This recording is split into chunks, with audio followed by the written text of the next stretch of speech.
Okay,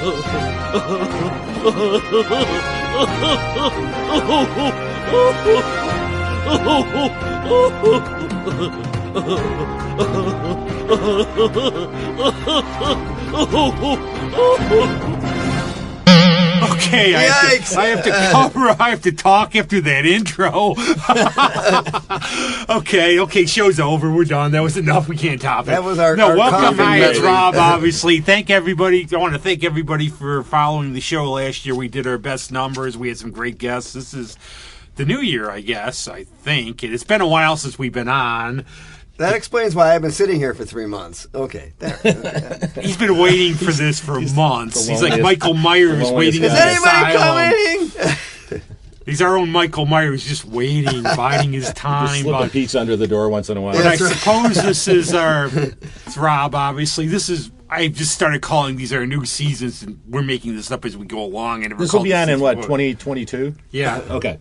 So this is our new season. We had a couple repeats that people requested that were some of our most popular shows. The second season. Remember those things in the 60s? The second season. The mid-season replacements. And we have Paul joining us, thankfully. Hey, everybody. Our peanut gallery's not here today. She's home. She's home. Yeah, well. And we have, of course, our second banana. We've been sitting here for 3 months anticipating Greg. Is anybody here? That's an awesome beard. Thank you. Yes, well, it's been... Now there's no bug problem in here, I guess. And the garbage is clear outside in the back. That's it. How were those bad banana peas? Well, you know. And I call this like our urine review, which, come on, you've heard our holiday shows. My urine's pretty clear, thank you. You think we're going to talk about anything, especially 2021, which is... But we were talking a little bit about Frank Zappa, actually, and like Greg has his mixed feelings on him. And of course, Paul's always wearing the shirts that our guests, if when they come in, always talk about, because he's got the cool rock shirt, so he's got his Zappa I've always shirt. got my black rocker shirt on. I've got my Zappa shirt on. He's got the cool vibe. I was just saying that I appreciate the musicality, but I don't know his lyrics and the sarcasm. It seems like I like deeper lyrical. Just to me. I don't even like comedians that just make fun of everybody, because to me that's just mean. It's just like mean-spirited. It's just, it's like, okay, you think this is... I mean, that's like me writing a song about Billie Eilish and how much I don't like her. I could say, pretty goth bitch, whatever, but, I'm just not... That was my opinion. Yeah. Blame but Adriana. Musically, you can't touch the guy because his composition. But blame Adriana for that. I have Billie Eilish's book at home. She got me into it. I watched her on Austin City Limits. Hey, yeah, but what do I know? I'm sitting here in a room with nobody for 3 months, and she's out there. So hey, the thing about Zappa, though, getting back to Zappa, is I saw him a couple of times. I saw him at Syracuse back in the 70s. I saw him in Rochester in the 80s. And you know how people yell out, like, encore, and then somebody will yell whipping post? Yeah. When he played in Rochester, somebody yelled whipping post, and they did whipping post. Right. And they replaced the guitar solo with horns. Oh, nice. It was epic. On the spot. On the spot. Yeah, well, that's the caliber of people. Ryan Adams, he is not. But I could see him do that. He's probably... I suppose in a way like Beefheart, not as much, but I'm sure those musicians to play that kind of stuff have to be very, very well versed, and they probably can ad lib. It's like, imagine like playing for Dylan for a lot of the years where he would make his setup just before they went on. Imagine him would be prepared for that. Yeah, it's weird. The other day I was at the store. Well, I teach lessons at the store, but they have a lot of used gear and records and stuff. So I found a couple of VHS tapes, I thought. So he had a music section. And I found this Rod Stewart one, the Vagabond Tour, like 92-ish, I guess. And I started watching this thing last night. I stayed up till almost 4 o'clock watching this thing. The band, he had a huge band, like horn players and a couple of these like soul singer type gospel-y guys. And he had them up front with him. And he had like this great band. But there was so much going on. Like, there were cadenzas everywhere. Like, the guitar player got a spot. The horn players got a spot. It just seemed like it was just a really, really cool show, and I was really impressed with the way it was put together. It took a ton of rehearsing, and not a music stand in sight, which I have a lot of credit for. There's actually one of the best intros. I read Carmen Apice's book, or Appice, however you pronounce it now. And you have to wash your hands after reading it, first of all, with some of the stuff in it. But the intro by Rod Stewart is classic, because he goes on, I respect Carmen. Yes, I fired him when he worked for me, but I still liked him and everything else. But there's something actually you bring up. I was just reading a book on Led Zeppelin, a new one. It was more to read about like 1960s rock. And I don't know if we have that these days, where there was a sense of competition then, where you tried to be first, where like Page was really, really upset because when he was starting with Zeppelin, he would always hear, this was done on Truth already. And he couldn't be Truth. And people were doing it. Paul McCartney said when he heard like the acetate for Pet Sounds, he knew they had to up their game. Yeah. And I don't think that really goes on anymore here. In terms of music, where people are like following what other people do. Yeah, they're just on to the next thing. Yeah. And you're only as good as your last hit, all that kind of stuff. Yeah, it is that has kind of disappeared. I mean, I do think there's a thing. Now, there's a difference. We've had Kim Draheim on. He said it well. They really cared about music in the 60s. Like, take some albums. Like, the one executive, they pushed Quicksilver because they liked it. They weren't selling. But, like, Dylan, he took about 3-4 albums to take off. Right. I think now... Of course, it's always going to be part of the music scene. You want to sell records. But I think you had people in there who really cared about finding the artists. Now I think it's more, let's just get somebody, the image, whatever, they can sell. They'll be gone in like 2 or 3 years. We'll get somebody else. It's a producer's game now. It's not even really a musician's game, hardly, unless you write your own stuff and you got a whole little nucleus of people. Now it's just producers. Okay, get me a singer, hire some session guys, patch me in some keyboards and... No offense, Andy, but it's a little more homogenized now than it used to be. I mean, you hear the same drum sounds a lot. I mean, it's really tough to create something that isn't music-y. Yeah, I mean, reading about some of these albums that they recorded live and got them done in 2 weeks, and the way they would do the sounds, like put the drums up on the second floor, put them in the dining room, because Tom Waits recorded his mule variations in a barn. And I think you could sometimes you could hear chickens in the background or something. And John Mellencamp did the same thing, I guess, with some album. What the cluck? Yeah. But it's Mulvery. He just decided I'll record it in a barn. Yeah. I was reading about Bowie doing the vocals on Heroes, and you never realize about these things when they didn't have all the digital processing. Right. He started off whispering into the mic, and he kept stepping further and further back from the mic until he was 20 feet away from it and screaming. Right. And it's just very different these days because we're so... entwined in the studio. Well, that's like old radio tricks, like old radio dramas. Like if you were like supposed to be far away, you just talk from over there, Right. And it was, I like stuff like that. I think that stuff is. Well, I just found out. I was actually exchanging texts with one of our regulars here, Steve Litvak, and we were talking about some movies. And he said he came up with a trivia thing I didn't know. Did you know Robert Blake, after Little Rascals, played Little Beaver in the Red Rider films? Did not know that. And we were saying, and Steve said, like I did, no wonder he's nuts. Yeah. Can you imagine? I mean, there's the Curse of Little Rascals, but then you have people coming up to you, hey, it's Little Beaver. Little Beaver. She is not. That's like that. That's like that old, the old '60s Batman, like the movie. Like there's a scene where like that. I think I told you this already, but there's a scene where there's a newspaper thing.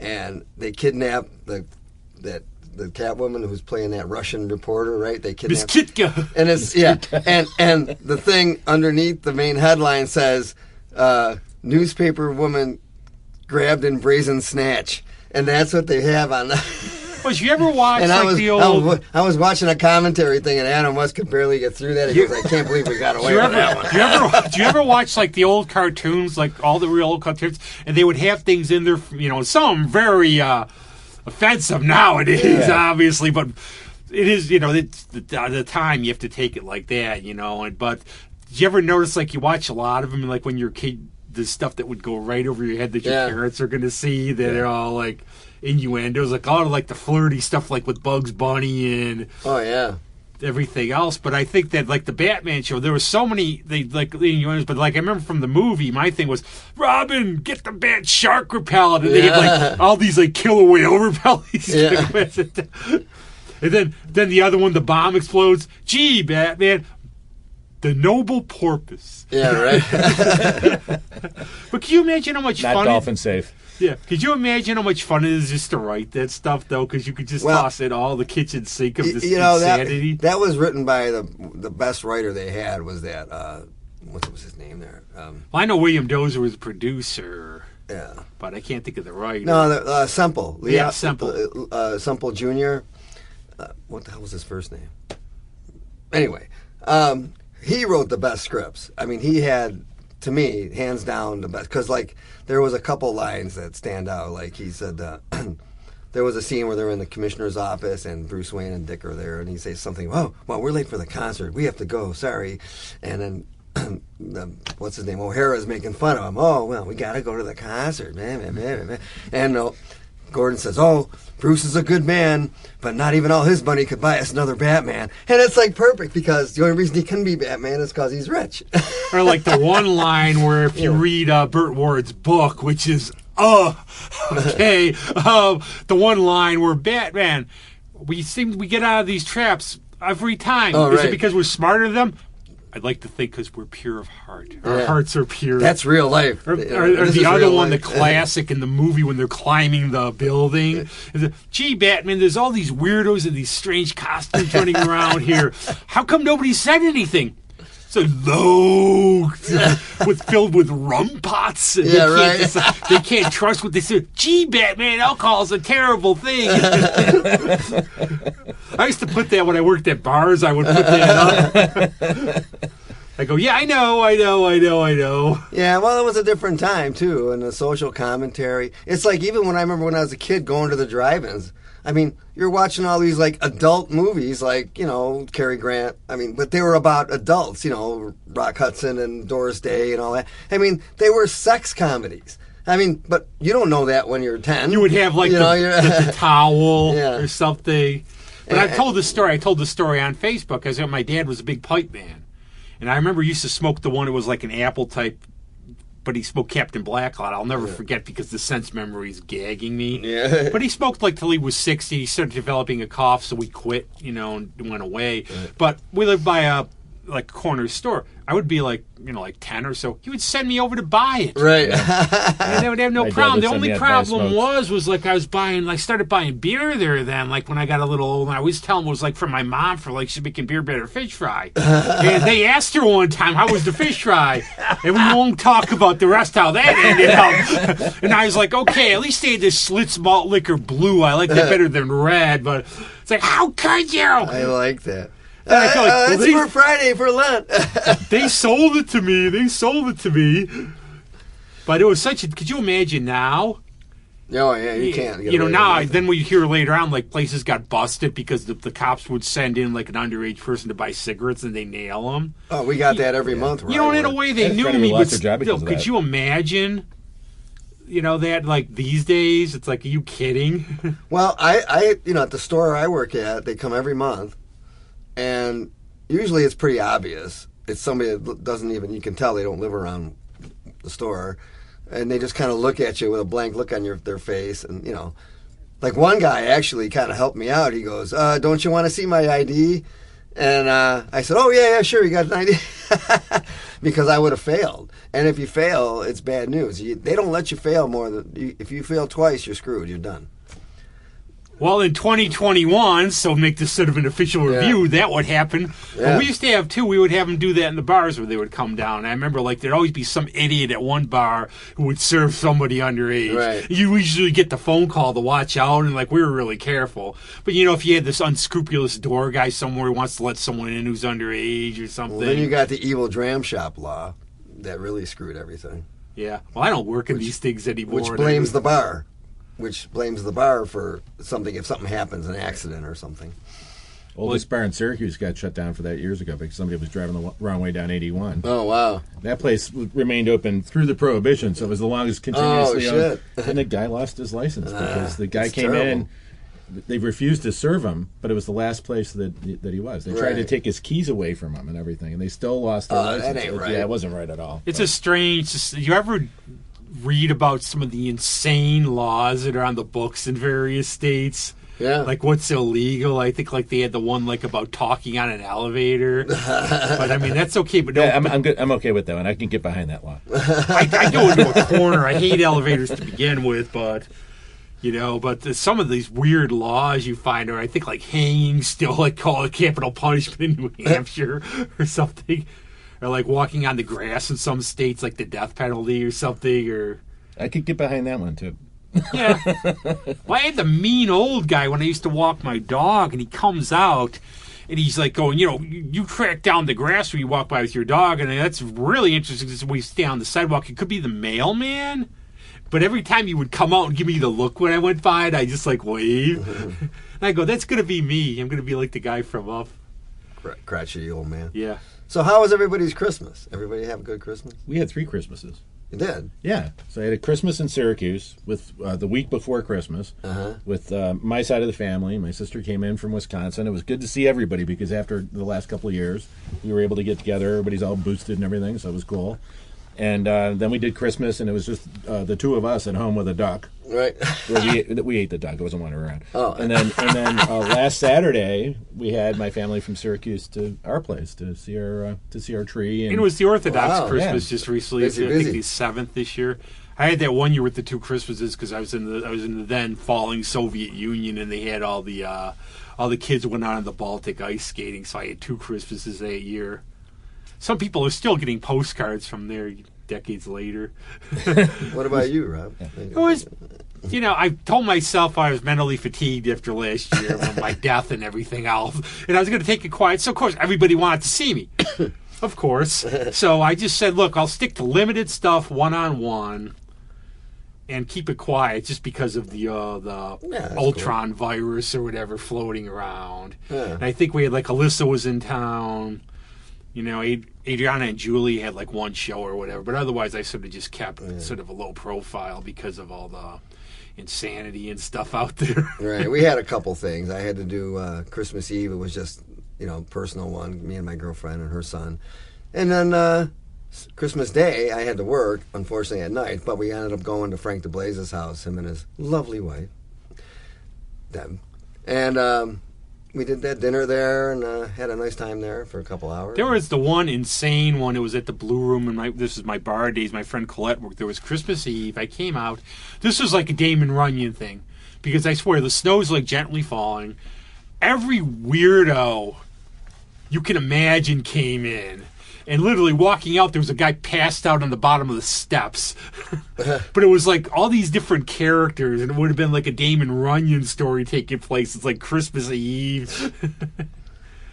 Perchance you should enlighten us on this story. There wasn't much about it except it was so long ago, but it was like a Skid Row Christmas. That's what it was. And they would come in, and there's those kind of bums. there's a There's a song. song. Yeah, I was going to say I'm already writing the first 3 lines in my head right now. But like I said, I'm Tom walking out, Waits the guy here. at the Blue Room, you have to understand, there was these steps that used to go up, and some guy was not passed out at the bottom of them. It's like, okay, is my Chinese takeout coming? Yeah. But it was just strange. It's not really anything I particularly can remember. It was just like the characters. It was just sort of funny. Yeah. But one thing that came back last year, got back, you know what I'm going to talk about, with the Beatles again. Right. And I think the appeal still holds. And you were talking about Love a little bit. You said you liked that album? I like the way, I like the too. concept, because I liked how they took, like, patterns and common chords and made different songs out of them, and it's like, it's amazing how those things fit together. When you just hear separate songs all the time, and then you don't realize how much they have in common. So I just thought it was a clever, cool thing. And I didn't see. How was Get Back?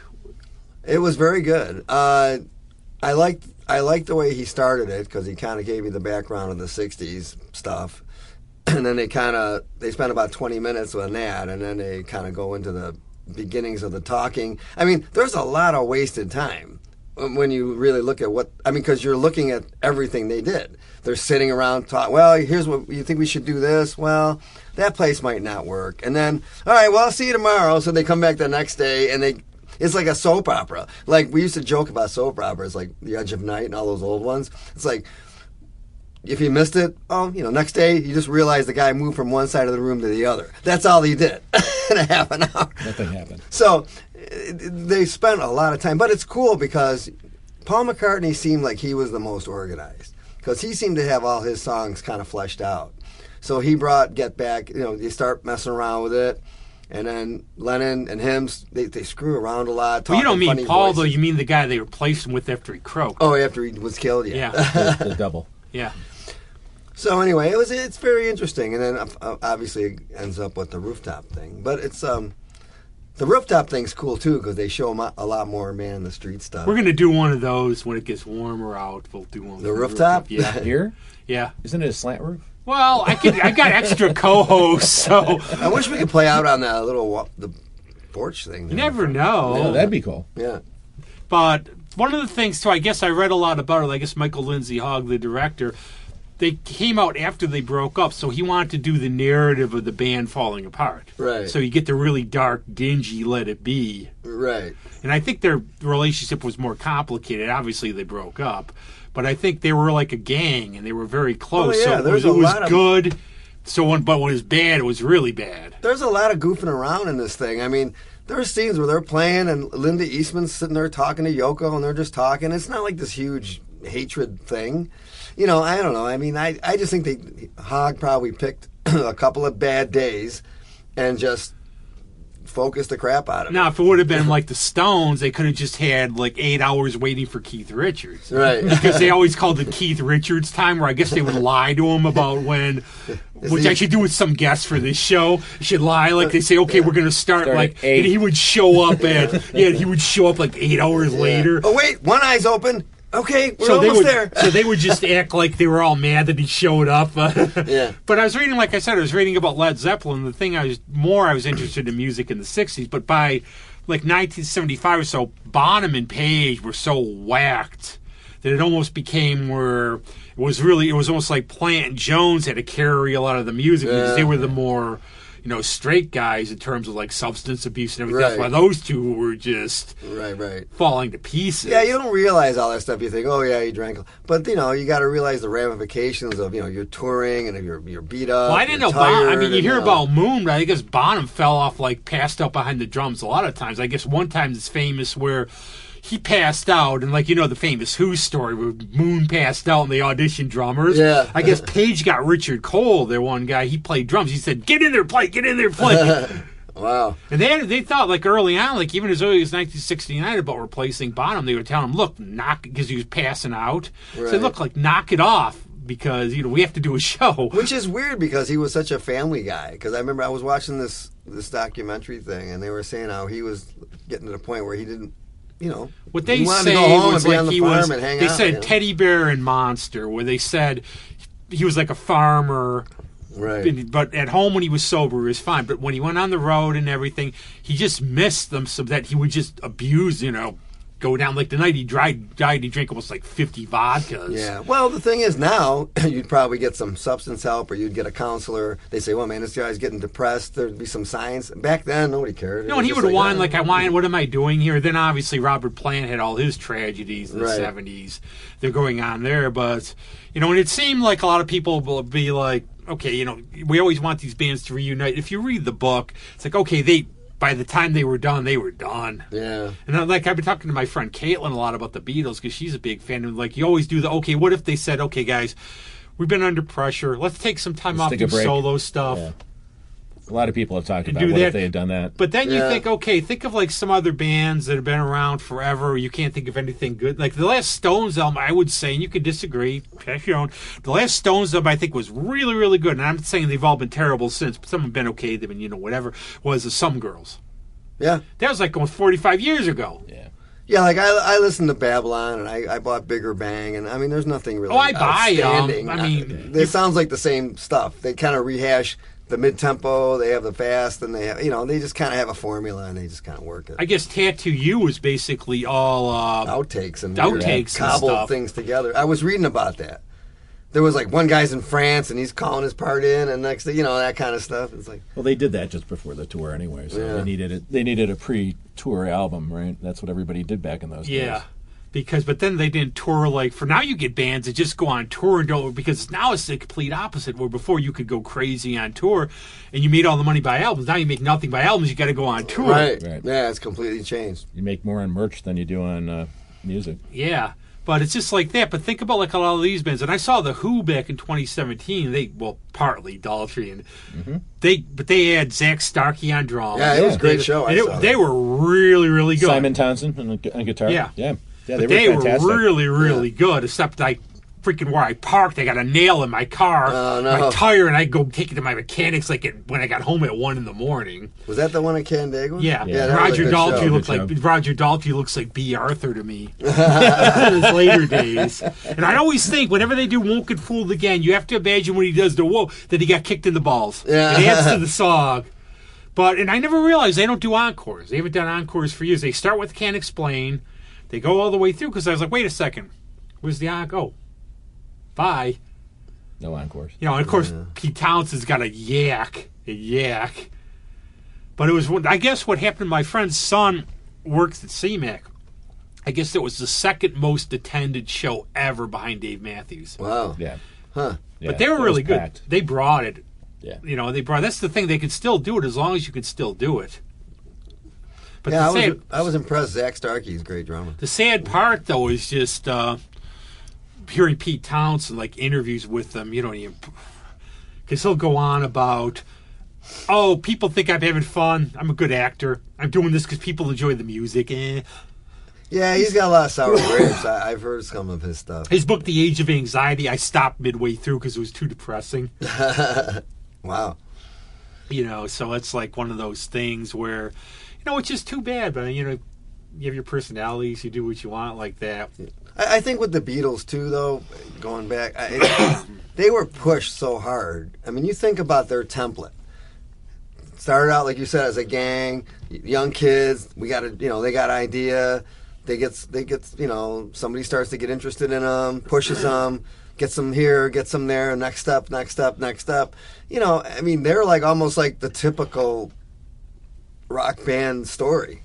Well, they were mad about, like, John Lennon. They were like, they got the suburban Stones from London, all the posh kids and suburbanite kids. And still, but I will digress, Keith Richards' book, best line early on, he's talking about when he's a teen. He said, well, some of the people are hanging around. I didn't want to hang around them because they did drugs. Then he goes, okay, I know this sounds strange. Right. Well, you got to look at that's the thing, too. You almost got to look at, why does this happen? There's some kind of a thing that's going on that makes people go that way. If you can't handle it anymore, you just have to escape, or it might be you're depressed, or whatever it is. But you don't just like, hey, I'm going to get up and I'm going to do a lot of drugs. I'm glad it's like a slow avoided progression. That on the show here, I know, like Gothic Toad, that's why they stopped. But I'm glad, like with our fame, nobody's fallen down. I worry about you. Me, well, we've all had our descent into pills and booze. Yeah. I have my Red Bulls and stuff. I still have my demons. But I mean, I know the fame. But can you imagine being in the pressure cooker when you're all they want to be serious musicians, and that's why they quit tour. It's like we can't hear each other play. Why bother? I know. It's amazing to me how they even pulled it off. And then I hear like George Harrison, some of his things he says. He's like, yeah, these shows now. A couple hours, hour and a half, we played 20 minutes. And I'm like laughing. It's like they played maybe a half an hour, Yeah, they did. They go out, play like 25 minutes, get off the stage. They like lip sync or not even bother. Yeah, pretty funny stuff. The dynamics of them as a band, though, is the thing. I haven't seen the show, but I've been reading a lot about it. And the one observation that people keep bringing up over and over again is the relationship between the musicians. And you can really see McCartney and Lennon being creative. Oh, yeah. And Harrison just saying, just tell me how you want me to do it. Right. Like he's like the studio musician backing those guys up. It's really interesting. Yeah, and something from that surprised me was how many Abbey Road songs were being started at that period. They're working on Maxwell's Silver Hammer. They're working on Octopus's Garden. There's a part where Ringo shows him he's on the piano, and then George comes and helps him. He's all right. Maybe now you can go here. And remember, for all the dial, the narrative and Let It Be. Remember, after they did that, they went and they did Abbey Road. Yeah. Mm-hmm. So you had to get along fairly well to do. I wish there was like a story about that, about how they came together to do. No pun intended by the song. What I heard was George Martin said, "Okay, lads, we're going to do it, but we're going to do it the way we used to do it. And I'm running the show, and we're going to record a certain way, and that's kind of how they. One of the funniest stories from there is Paul wanted to call the album Everest, and he wanted to fly them up to the Himalayas to take a picture. Yeah. Yeah, sometimes you get a little too arty for your own good. But I do think that picture, I do think that picture is about a funeral procession, though. They won't say so, but if you look at how they're dressed and everything, because I wonder, like with the Paul is Dead thing, that they found out they had that sense of humor if they played off it sometimes just to goof with people.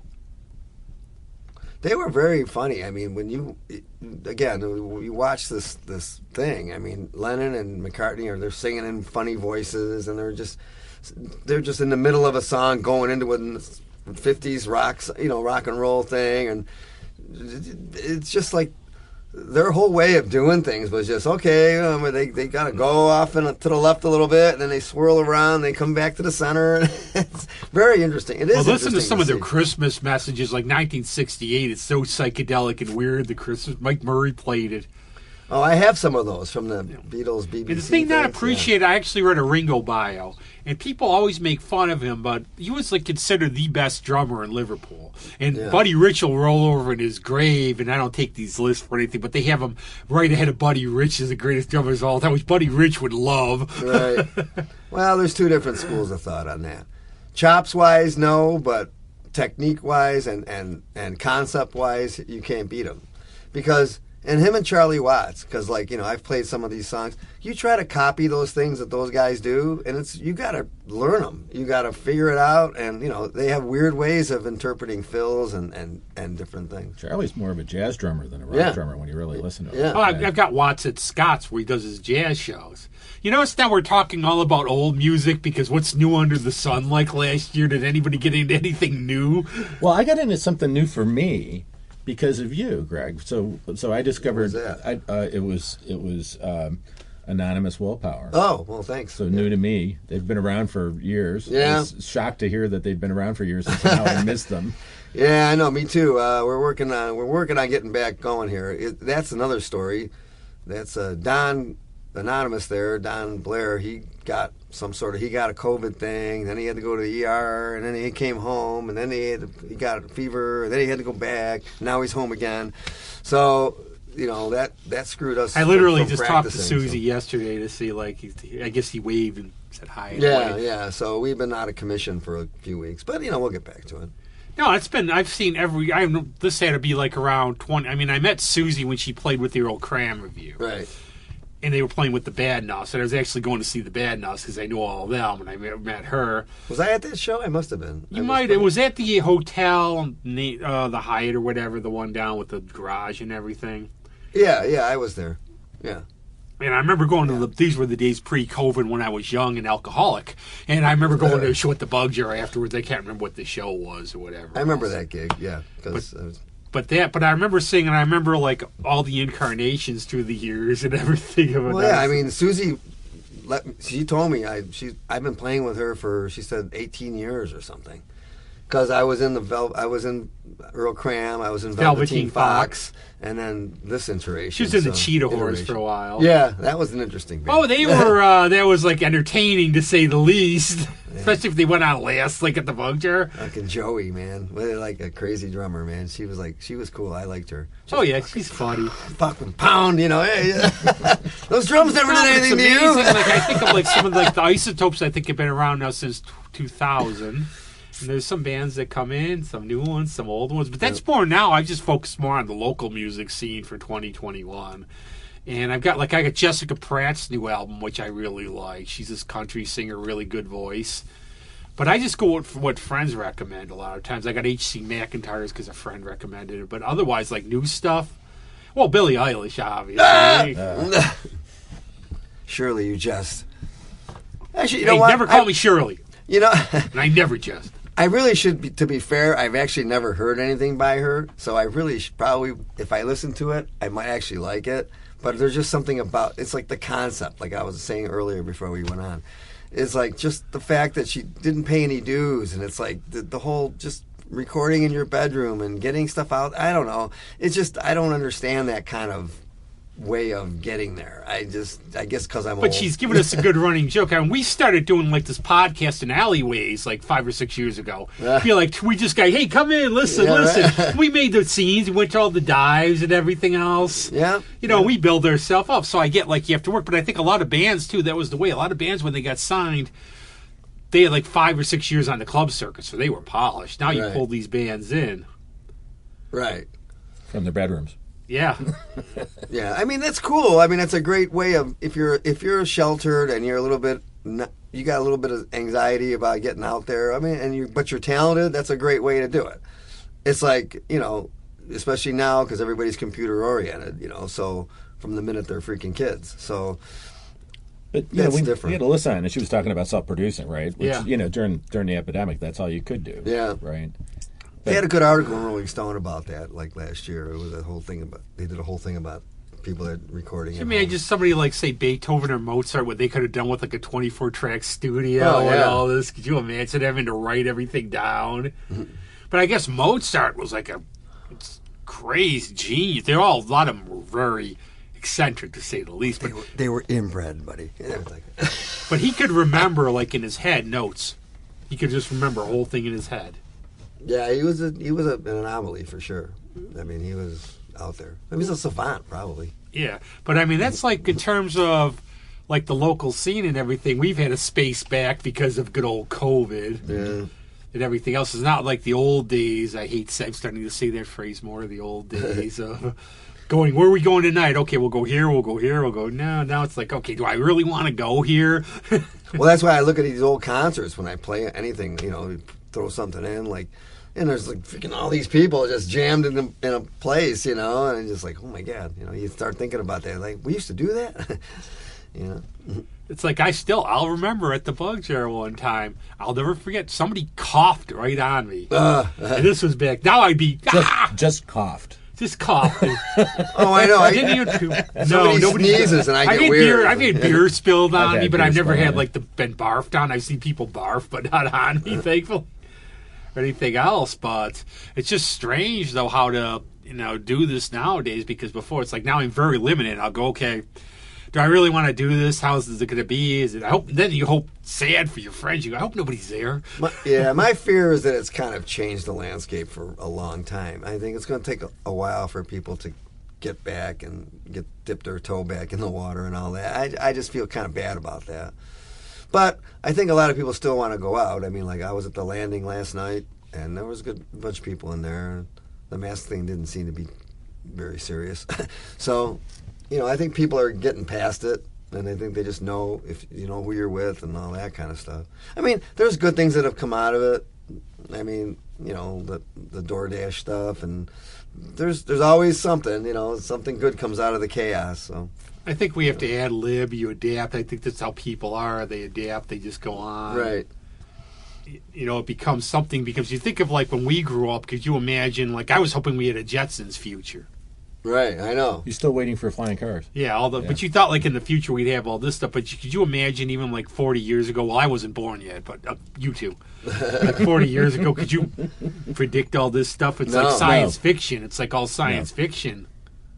Well, yeah, it's you watch all these movies about all these plots and all these conspiracies, and then you just kind of see this, and you go, well, somebody actually pulled something off here, because things like this just don't happen. I don't want to get down a tinfoil hat thing here, but a virus just doesn't show up.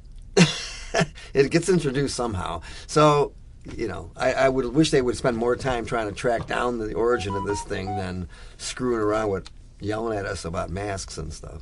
But that's my political. Yeah, they're comment. Calling me from CIA because you just mentioned. I'm sorry. I take it all back.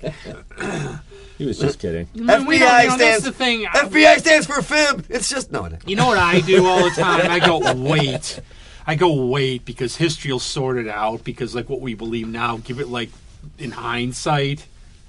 It's like you look back, we'll know a lot more. Because like when you're in the midst living in the era. You're too close to it. Yeah. Yeah. Well, we'll look back on this, and I'm sure we'll glean something from it. It's just... I think about silver linings, right? Yeah. What are all the silver linings? One of the silver linings is wearing a mask. If I forgot to floss after lunch, Right. I don't have to worry about it anymore. That's Like as one of our friends said on Facebook, you don't have to shave. like There are if you some had good COVID things. and you lost sense of smell, you couldn't smell your farts. Yeah, right. Well, actually, a friend of mine, a friend of ours, Yeah. said that's how he realized he was over it. He could smell his farts. Which, Excellent. that was another, that was one of the silver linings of COVID was that joke. Yeah. But But I have to tell my famous Beatles story, too, because we were talking about them. This happened to a friend of mine. One of his friends met John Lennon in New York. He's like, he had him sign a Beatles album, and he didn't look at it. So he goes back, he signed it Paul McCartney. Nice. I bet if you got John on the right day, that's what it always seemed like. If you got him on the right day, depends what mood he was and everything else. It's that. What's that joke? He said something about, they asked him about Ringo, and do you think Ringo's one of the best drummers around or in the world? And he goes, he's not even the best drummer in the Beatles. It's like, he just has this weird sense of humor. I think it's great. Oh, I like that. I mean, the English are funny. You know Yeah. that. They have that really weird, sense of humor that you get or you don't get. Right. Yeah, we just said Tom Baker just turned 88, which is awesome. Wow. Who? No. There's actually a really good, if you can find it. I saw it on VHS. I rented it from the library. He goes through every one of his episodes from Doctor Who. Really? And Nice. some he goes, I don't remember much about that one. But then he tells little stories. But what's interesting what he did at the end, though, because he said, really, my career after Doctor Who, it didn't go the way I wanted it to go. Yeah. He was really good. I still have a fondness for that version. Like Sherlock Holmes, those are favorites, I mean, sure, they've done so much with Doctor Who now. I mean, There's going to be a new one coming up at the end of the year, whomever it is. I always it's like my election of the Pope. I always look forward to it. I don't care. I think it's going to be, I always like to see what direction. It's like you get a device where you can do any kind of story you want. yeah, right.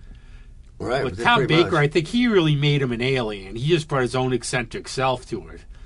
Right. And the only reason he got the part was, I guess he sent a letter saying he needed work, and one of the people remembered him from being Rasputin or being in something, and said, "Hey, I remember this guy here. Let's go bring him in."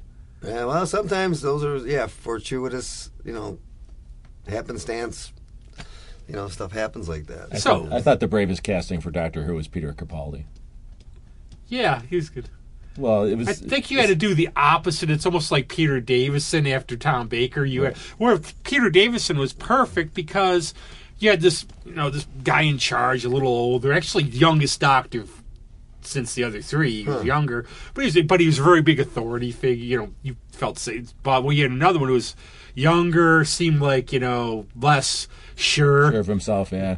Took a lot from Patrick Trout. So that was like if you had another guy who was just a copy of him, it wouldn't have been good. Right. Yeah, you got to sort of move on with the character so you can create different stories. And Peter Capaldi, I guess is how you pronounce. That's how I don't care.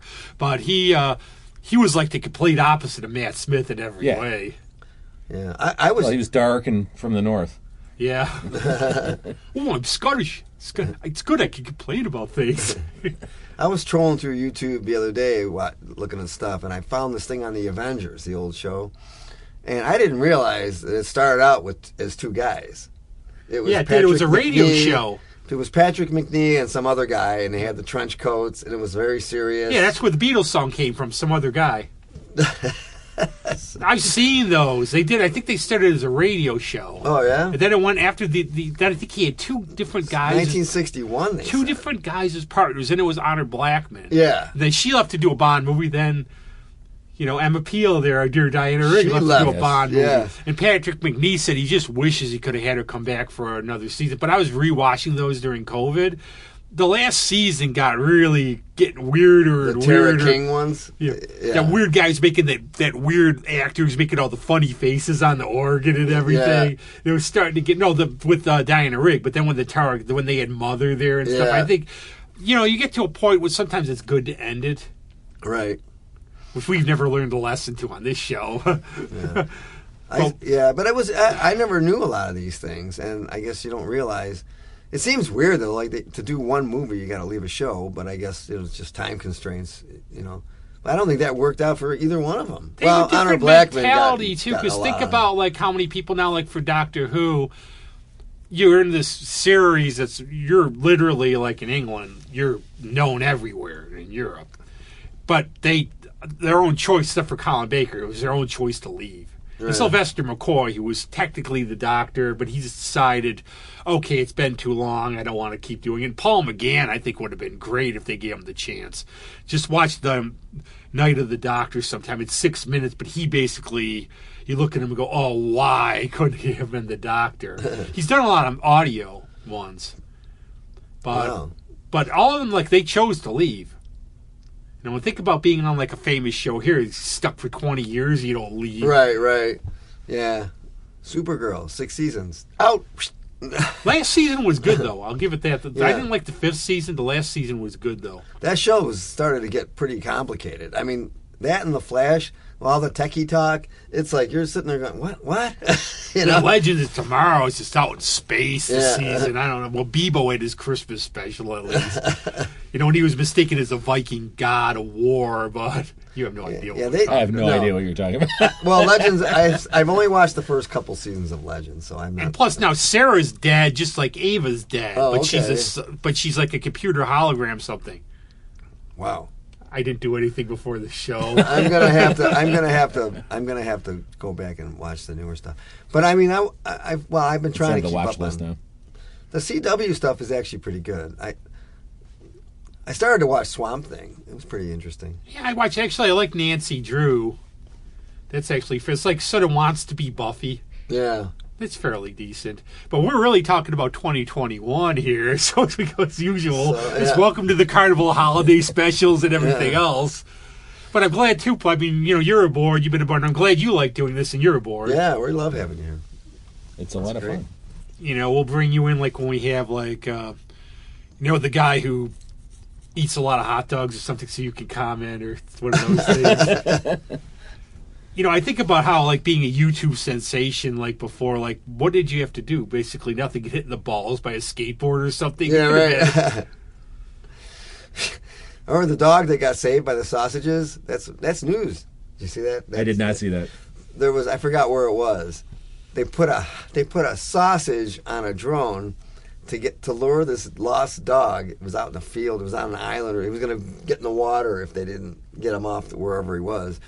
And they put a sausage on a drone and flew it around and made him walk in the direction they wanted him to walk. Did the here boy trick with a drone. Yeah, but I mean, it was just funny to watch. Try that with my dog. Sausage saves dog. I'm like, okay. I still look, but I wonder, like, you know, one of the debates I might have on the show sometimes, especially when my friend Kim's on, is social media, the good, the bad, and the ugly. And I go, like, when I'll go log into my computer, I see, okay, one side it's like, oh, check out these new pics of so-and-so in a bikini. The other's like some sensationalist nonsense. And I'm thinking, wow, people are uninformed. I can't imagine why. They're distracted. That's what it is. It's so distracting. And I think, you know, it's almost like the National Enquirer come to life.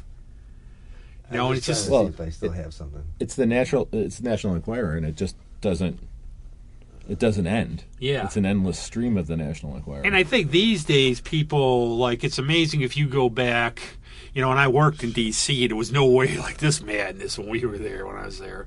But to think even like a virus will divide us, like the idea of getting vaccinated or not.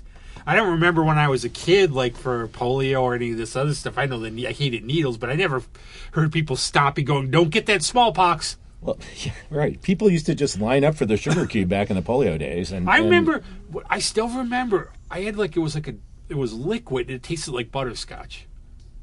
I don't remember what that one was. That was polio. I remember it. I remember German measles, rubella when the vaccine came out, and we were all worried about catching it because you could be sterilized, right? Right. And like, why can't we have one of those now?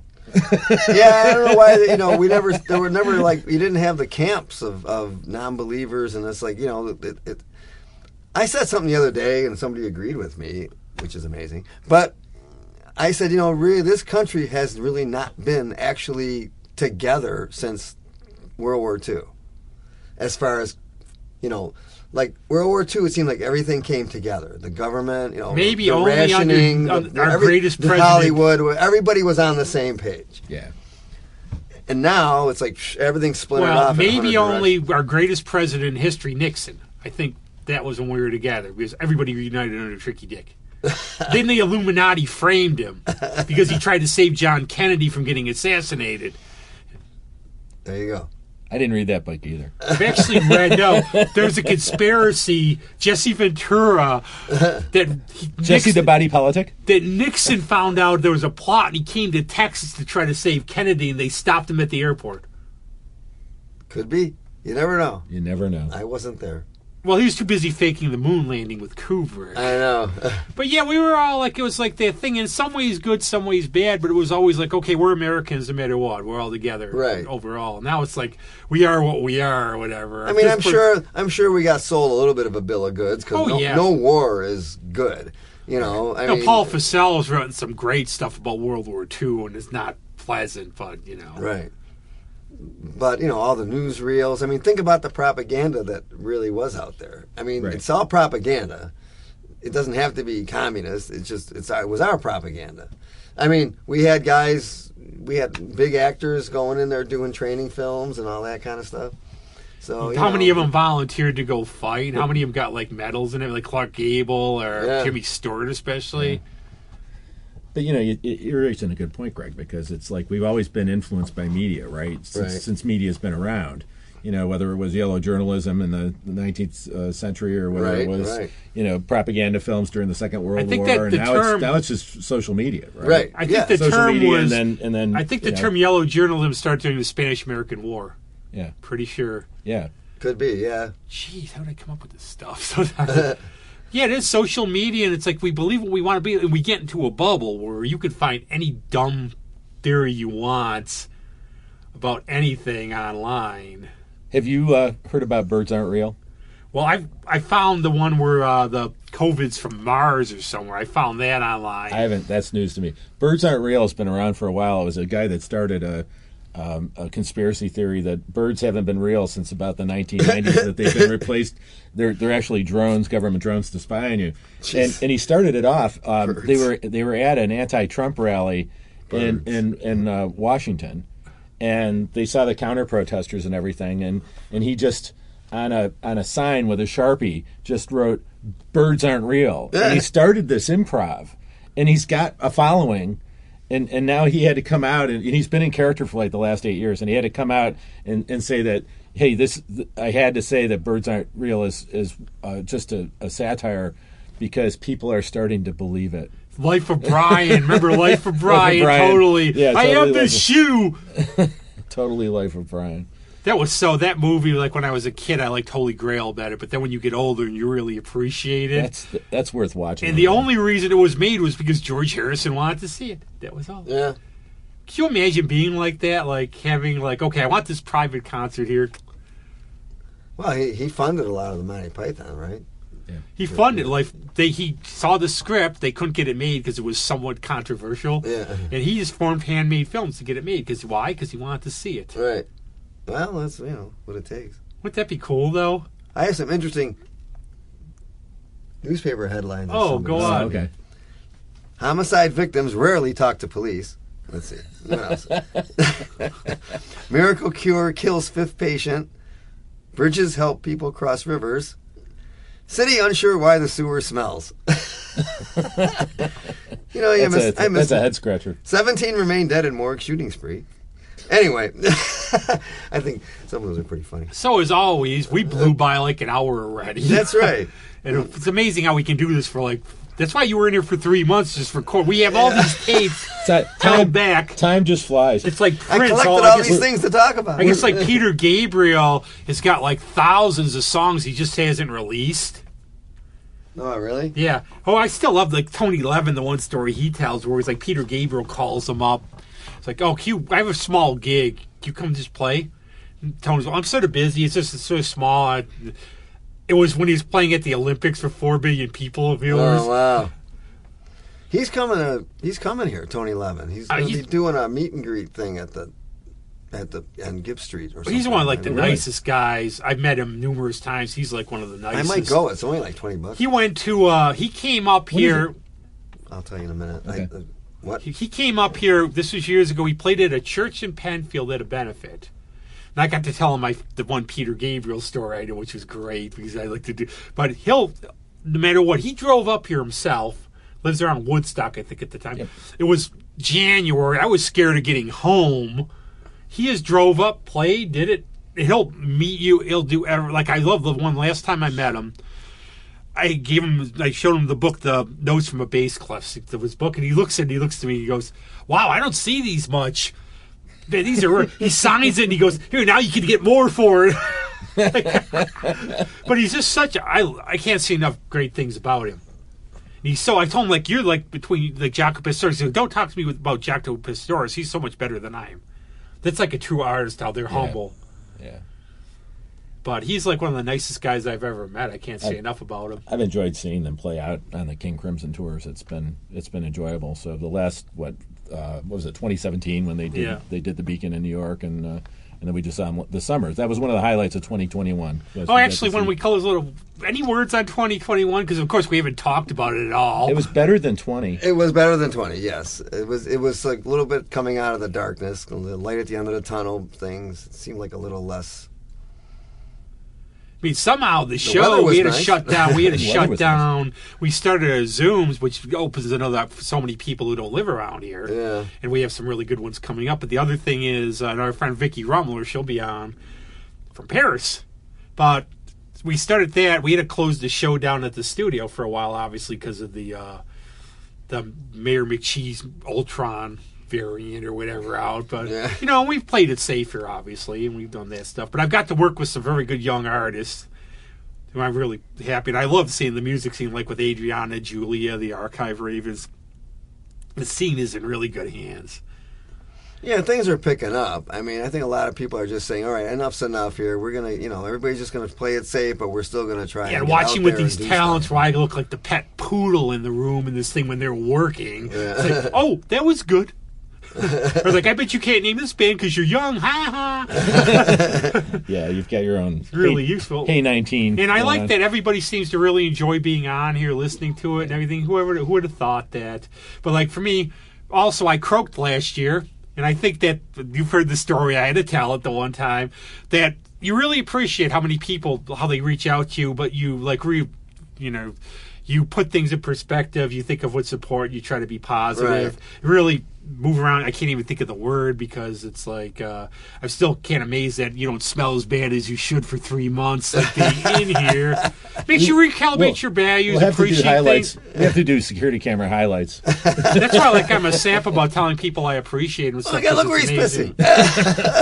Then no, not this chair. Oh man. Oh, it's like that John Bonham story where he pissed himself on the plane and made a roadie sit in it. Plus, I mean, you've been very good about the butt about drummer jokes. So we have to have John Eric in so we can make fun of him. That's right. Yeah. But that was the best way to say it. It was better. So hopefully this year will be. I'm looking forward to this year in a lot of ways. Playing it slow a little bit, seeing how it goes. Any 2022 predictions? It'll be 2023 next year, I hope. Good news. Saturday, January 29th from 1 to 4 p.m. is the Tony Levin. Okay, great. Atrium, what's he doing? The Atrium at Eastman Place. A meet and greet. I don't know. He's going to do a meet and greet, I guess. I'm at the point with him, I'm not going to say we're friends because obviously we're not, but he knows me when he sees me. Does he run the other way? He should say, good to be on the show this time. Get over here. You should get him. I'm going to try. I'm going to ask him. Why will it hurt? Yeah, right. Well, one of you could go ask him down there. Yeah. Then when security takes... Well, there was a gentleman who stalked Tony Levin and was taken out. He had weird eyes. No, the thing is, I usually stick to people I know. Looks like he recently shaved. I usually stick to people I know, and you can sort of tell I do sort of get around by the people I know. But I am sort of reaching out to more people because the show's doing well. It's fun. And unless you get somebody you find out, well, so-and-so turned out to be a total dick. All they can say, that we don't have time, we can't do it. That's all you can do. Yeah. Or maybe some people can't do stuff without running it by their agent. Oh, there are some. I won't mention names, but there are a couple people you'd have to go through their agent who wants to. We want like 5 samples. Right. Then you got this guy who's a bum on your show who's staying in the thing for 3 months or whatever. That's not the image we want. No, but a lot of people are very positive and want to. They just say, "Oh yeah, cool. I have time. We'll do it." Sometimes you really got to be open-minded, though. I mean, if you can keep an open mind, I think I've done things like people ask me to play certain things. Next thing you know, I'm really you got friend, or you like their music, or And actually, it opens you up to things you wouldn't have thought of yourself. And we've got like our regulars now, like you, Luke, John, Heidi are have to be back.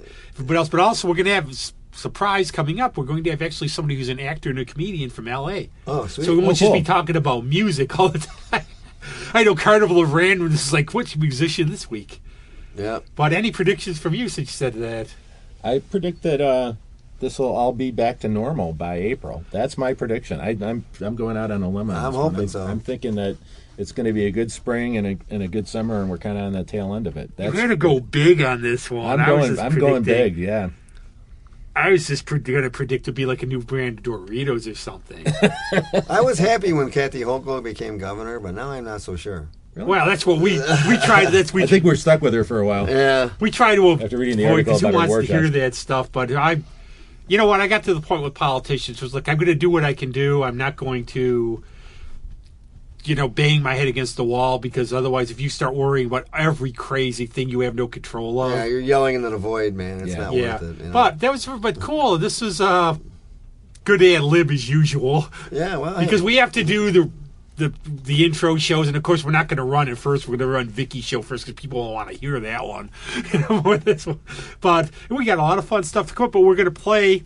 This is our good friend Sean McVeigh's band King Buffalo. They've been very busy in the studio during this time. He was on here, but they're still recording. They've done a couple. This is his new EP. It's Archeron, and they do these one-word songs which are like epic, and I always call them a cross between Pink Floyd and Black Sabbath. What's the name again? I'll show you the CD. I don't want to pronounce it again. His name? It's King Buffalo. It's for Sean McVeigh. Oh, okay. And you got to know him or something. Yeah, he was on here. I just wanted to. Yeah, but we're gonna play Cerberus because I can actually pronounce that one on a couple other ones, and I like the little puppy imagery. But cool, so we're going to play King Buffalo, and check them out if maybe they'll play Thanksgiving Eve again here. They're usually in Europe. And I've been in touch with Sean a lot. He's been in this thing just making music. Yeah, so cool, man. This is for you, Sean, and everybody, and this is for 2022. Yeah, Doug about a hellhound for 2022 as mascot. Excellent. And thanks to Greg. You can go home now. Okay. And thanks a lot. See ya.